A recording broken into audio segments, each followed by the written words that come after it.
Hi everybody. Well, as promised, here's a quick video in lieu of attending class today. You'll watch this video. We're in class number 25. It's April 18th, 2019 at the time of this video. So I just only have three attachments posted. The first one is the PDF of chapter 34 of the textbook, which is Java database programming, and it's a very long chapter. And so, certainly you can use this as a reference, but I plan to spend the next couple of weeks walking you through the most important parts of that. So you can definitely take a look at this and use it when necessary. The second link is, at least for now, a cheat sheet of getting connected to the MySQL server on homework.genesee.edu. We looked at it last time. MySQL is a database management system. It's a server, so we would connect to that server with a MySQL client. So CSN Linux and most Linux-based operating systems have a built-in MySQL client anyway. And the way we access that is by using the MySQL command. Notice I'm already connected up to CSN Linux through PuTTY and ready to issue commands. So the MySQL command is the client connection to a database, a MySQL database server somewhere on the internet. Now, there actually is a local database on CSN Linux, but we're going to connect across the internet to Homework. And the reason we want to do that is because the Homework database server is open to the world, which means we can write a Java program on our home computer and connect up to the database server, whereas the CSN Linux one isn't accessible outside the network. So that's why we're using the Homework server. All right, so before I get to that, I just want to review a few things from last class. If you are at CSN Linux, if you've logged in through PuTTY and you're in your home directory, if not, just enter CD and that'll bring you home. If you cat space MySQL, oh, and sorry, give me 1 second. I am going to become my alter ego, which is Kmead. I think I know my password. Yes, okay. So I am Kmead. That's if you cat space my, and just hit MYS and then hit tab, you'll see this file auto-completes MySQL _info_ and then your username. You'll see all of your personal information of connecting to the CSN Linux server with the credentials. So I'm going to give you a username which matches your CSN Linux username, but the password is different because this password is specific to the MySQL server on the Homework server.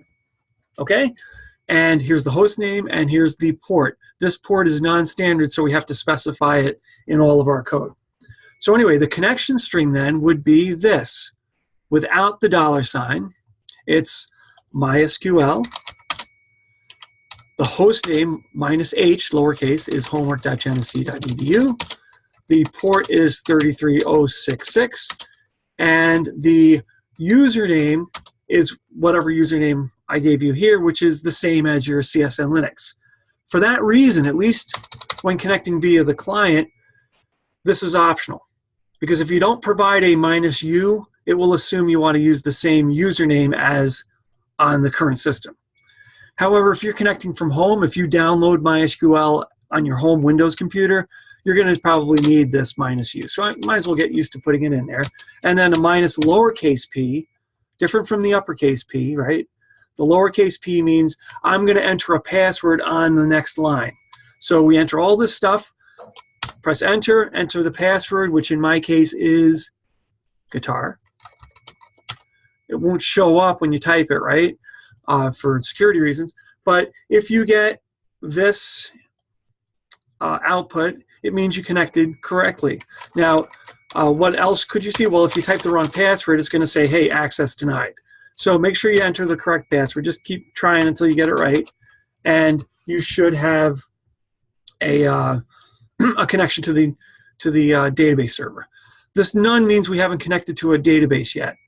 So all of us can see what databases we have access to by entering the show databases command.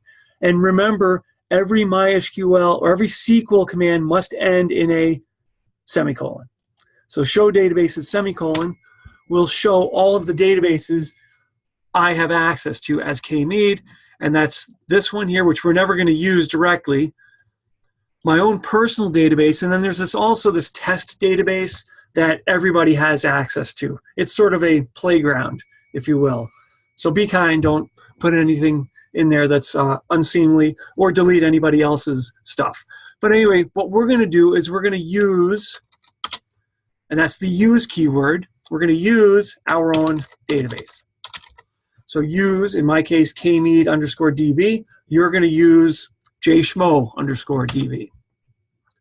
Now, if you attended class last time and you show tables, you'll probably see the table that we created in class last time called Table 1. So that was just to kind of play around. We're going to go a little bit more in depth today. So what we're going to do to start with, and you're very rarely going to do this, but what I'm going to do is I'm going to delete that table to get it out of the way. And the way you delete a table is drop table and then the name of the table, which is Table 1. Remember, semicolon, and that deletes the table. So now if we hit the up arrow a couple of times, that's very useful to go back to a previous command. You're going to hit the up arrow.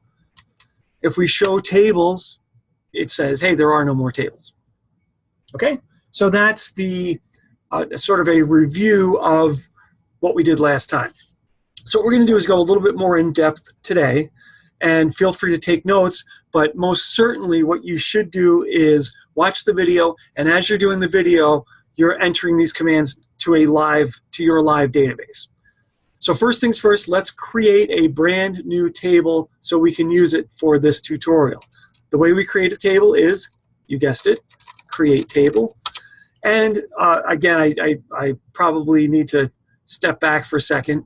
When we are issuing these commands, we are using something called SQL, Structured Query Language. It's a consistent language that's used on databases all over the world. They all have the same, they're all designed to use this SQL language. So we're going to create a table.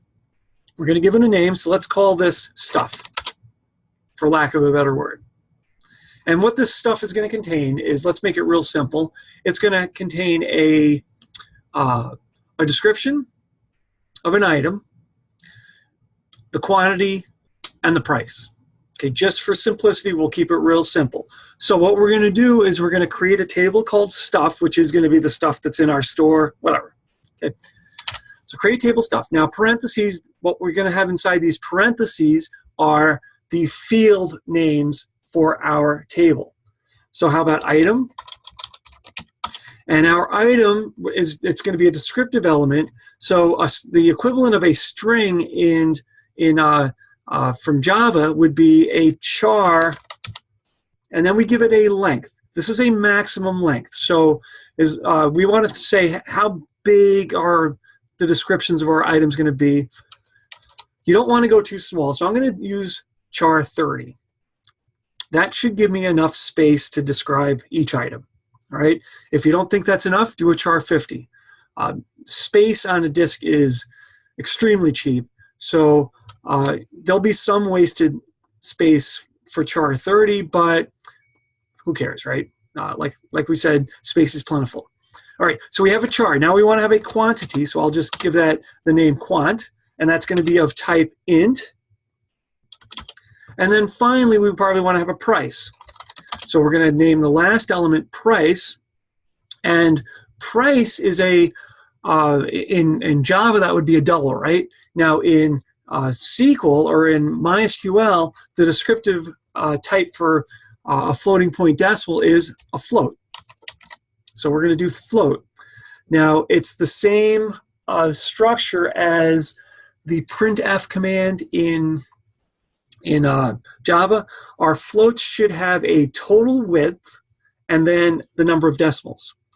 So if I do a 7, 2, the total width of my field is going to be 7. That includes the decimal point. So if you think about it, 7 total spaces, and sorry, I don't have a pen to draw here, to draw with. Maybe I can bring up my paint program. 7 total spaces. So let me do that here.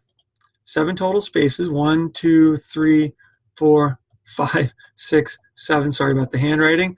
2 decimal places. 1, 2. A decimal point, and then 1, 2, 3, 4 digits to the left. All right. So a valid price would be $1062.38. Right. So that would be a 7,2. Let's get to it. Okay. So we got to finish this up. So I open parentheses over here. I need to close parentheses over here, and then a semicolon. And that should. No news is good news. If you're not getting yelled at right here, it means you completed the command successfully. And so now if I do show tables, boom, there's my stuff table. Now if you do get an error message here, just go back, hit the up arrow, and figure out where you made your mistake. All right, but this will create an appropriate table. If we want to describe our table, describe stuff. Shows me that I have an item, a quantity, and a price. Char 30 int 11 float 7,2. 11 is just the default type of int. Just like Java has int and long, there's different sized ints in MySQL as well. All right. So we know what the table looks like. We've created the table. Let's start putting some data in the table. So in order to do that, we use the insert command. And what we're going to look at today are, let me get rid of this. What we're going to look at today are the basic CRUD operations. And I'm going to use that word CRUD a lot. CRUD means C standing for create, R standing for read, U standing for update, and D standing for delete. So we're going to create, we're going to read, we're going to update, and we're going to delete our data from our tables in our database. So CRUD operations. All right, so insert is one of the CRUD operations. It's creating. We're going to create a record. So we're going to insert into stuff, values, and if we specify the values, we have to go in order, and we have to specify all of them. So let's think of an item, a quantity, and a price. So let's do marshmallows. And we have 41 bags of those in stock, and those are $2.19. Now notice the marshmallows, for some reason that doesn't look like I spelled it right, but notice our marshmallows, I use single quotes. And in SQL, unlike Java, a string can have single or double quotes as long as you're consistent. So marshmallows with the single quotes is the same as marshmallows with double quotes around them. Numbers, however, do not need quotes, and they shouldn't have quotes. So insert into stuff, and then the values. In order, all of the fields have to be represented. Now let's insert something else, but I want to show you that there's another format for this. So insert into stuff. Probably the better option for inserting is to specify which fields. So we're going to actually,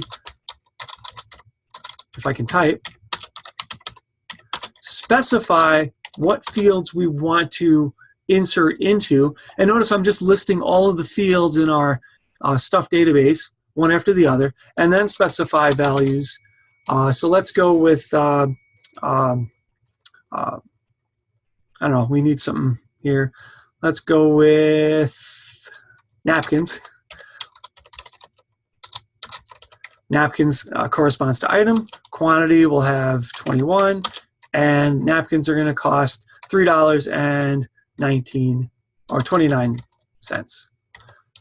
So that's an alternate form for the insert. So we can do insert using two different techniques. One where we explicitly identify which fields we're going to put in. One where we don't, but in that situation, we must know the exact structure of the database or of the table and specify the values in order. The reason we do this is because the reason we prefer the second form, the reason we prefer this is because it allows us to change the structure or the ordering of our table without changing our queries. So if I had added, let's say I wanted to add in an item ID to this stuff table, this query would still work, but this one wouldn't. Because here we're explicitly specifying which fields we want to insert values for. And in fact, we can do something like this if you want. Insert into stuff. We can just do an item and a price, or sorry, an item. Let's do an item and a quant without specifying the price. So let's do, for this item, let's go with, I'm going to be real generic. How about ice cream? And we know that we have 48 cartons of ice cream. But because we only specified 2 fields here, we only have 2 values there. And we press enter. And there you go. So what I would like you to do, I'm going to try to pause the video here. And what I want you to do right now is insert a bunch more. Oh, sorry, before I do that, let me just show you how to view our fields. The simplest command for viewing or for reading data, that's the R in CRUD, right? Reading data is to use the select statement. And what we would do is for now, all we need to do is select star from stuff. Star means show me all of the fields, item, quantity, and price from this table. There we go, marshmallows, napkins, and ice cream. 41, 21, 48, price 219, 329, and null, because I didn't specify a price. Okay, so now what I'm going to do is pause the video, and what I want you to do is insert, using the insert command, and using this insert command right here, understanding that you can use the up arrow, so you don't have to retype everything. Add in, let's say, 4 more records, a name, a quantity, and a price, and at least 2 of those items I want you to make more than $5. Okay, so I'll pause the video here and let you do that right now.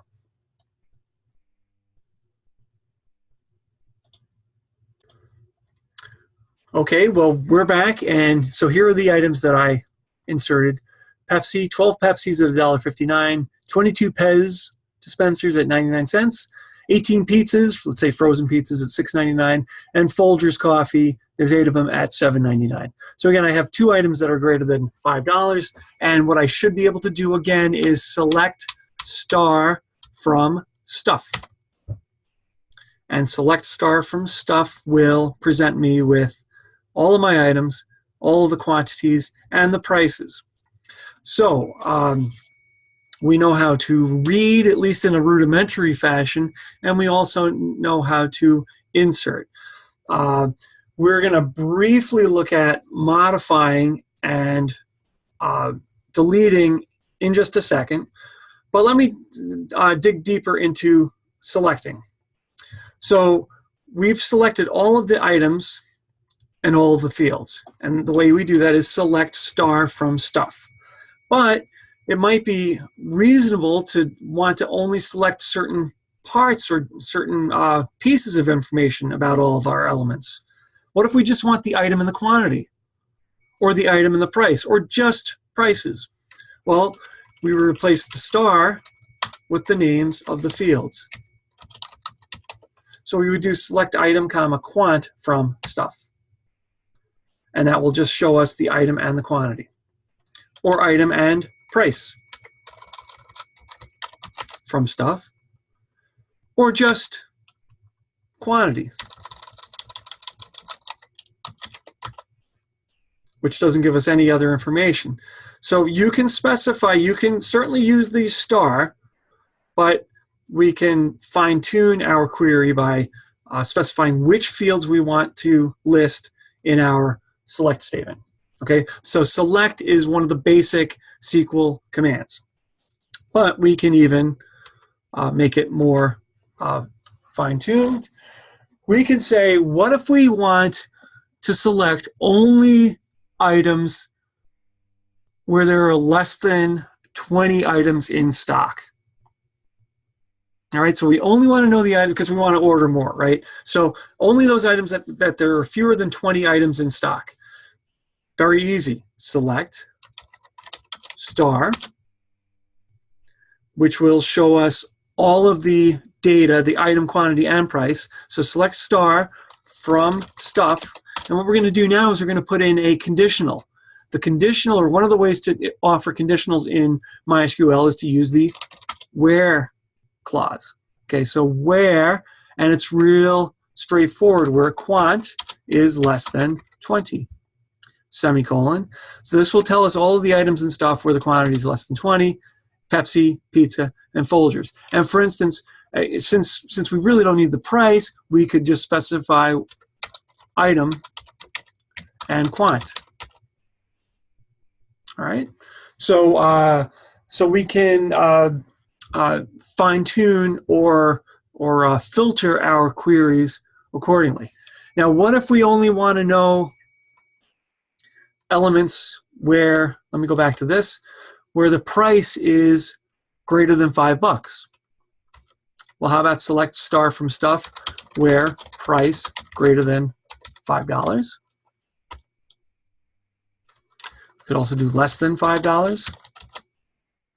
And notice what didn't show up was the null one. So in null is neither greater than nor less than a number. Null means no data has been entered. And if you really wanted to, you could do where price is null. You can't do equals null, I don't think. But null is exactly what it means in Java. It means nothing's been set for it yet. Sorry about that. So, right, I don't think you can do equals. Right, you can't. All right. How about, so let's select star from stuff again. Which items do we have exactly or exactly equal to 99 cents? Select star from stuff where price equals 0.99. Notice in SQL, checking a conditional with equals, we only use a single equal sign. So that's going to be one thing where you're going to want to get used to. Price equals 99. That's like an if statement, right? But we only use a single, not a double equal sign. All right, so we're going to be doing this, and you can combine these together. We can do select star from stuff where quantity is less than 20 and price is greater than $3. We could do or, and notice it's the language-based or, not the ampersand like we use in Java. All right, so lots and lots of different things. One last thing just to kind of show you is we can also sort things. So let's do select star from stuff, sort by item. And what this will do, order is the way we sort. Order by item will alphabetize, or it will do it numerically depending on the field type. So we can do order by item, or we can do order by quant, which will sort by quantity, keeping things together. Or we can order by quantity, but in descending order by using the DESC. So again, lots and lots of different things. And I finally figured out what was wrong with the marshmallows. I believe marshmallows, isn't it spelled with an A, not an E? Oh, well, this is a perfect opportunity to demo the U in CRUD. So let's update that element. The way that we do that is, you guessed it, update. What we're going to do is we're going to update stuff. We're going to set the item equal to marshmallows, where item equals marshmallows. Okay, this is a where clause. It's checking the condition, and only one of these items has a current name of marshmallows.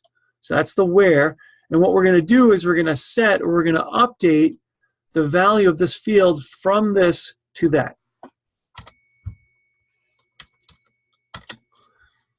See, so now we have the correct spelling for marshmallows. We can do lots of stuff to some of the fields, to all the fields, but we're going to save that for a later date. We can update. Let me just do one more update just to kind of, not so it's not leaving that hanging. Let's actually set the price for the ice cream. So let's update stuff. We want to set the price equal to, let's go with $4.50. And by the way, that should be without quotes because it's numeric, where item equals ice cream. Set the price equal to $4.50, where the item is equal to ice cream. And there you go. Okay, so there it is. Final thing. Let's delete something. Let's get rid of we no longer sell Folgers. We no longer sell Folgers, so let's just delete it. So what we're going to do is the final CRUD operation, delete. So now we've created records using insert, read them using select, updated them using update. Now we're going to delete using D. D is obviously the most dangerous command because we're deleting stuff. What we have to do and what we have to remember is when we use the delete command, we always want to issue a conditional. We always want a where clause, because if we do delete from stuff, SQL assumes you want to delete everything. Very destructive. So delete from stuff always, or delete from whatever table, always has a where involved with it. So delete from stuff where, how about item equals Folgers. Oh, if we typed in Folgers, let me say I typed it wrong. It's going to say query OK. The query was issued correctly. There was no error, but nothing was affected because there is no item called Folders. Hit the up arrow, change the D to a G. Now we've deleted Folgers, one row affected, and if we do a select star, we're down to this number of elements. Okay, so a real basic introduction to some of the basic CRUD operations, and I am going to ask that you are somewhat of an expert at this because we don't really want to have to worry too much about the SQL language. We want to be able to issue these commands from Java. So moving forward, what we're going to do is we're going to be using Java to do a lot of our connections to databases. And in order to do this, we're going to need something called a driver for Java. And the name of the driver is going to be MySQL. I think I might, not sure if I included it or not. Yes, it's this MySQL jdbc.jar file. And that's going to be our mechanism to allow our Java program to connect up to the homework server MySQL server. So we will do that in class on the following Tuesday. So I think for now, that's all I got for you. And definitely do this. Work through all the steps. I'm not going to check that you did it, but who knows? Maybe I will. Maybe I'll go in, and before class on Tuesday, unannounced, I might query everybody's database to see if, in fact, you have created a stuffed table. And I may, who knows, I might even give you homework credit for doing that. You wouldn't have to submit anything. I would just go in and sneakily check everybody's database to see if, in fact, the stuff table was created and updated with a bunch of different records. Okay, folks, so that's all we got for today, and we will see you next Tuesday. Bye-bye.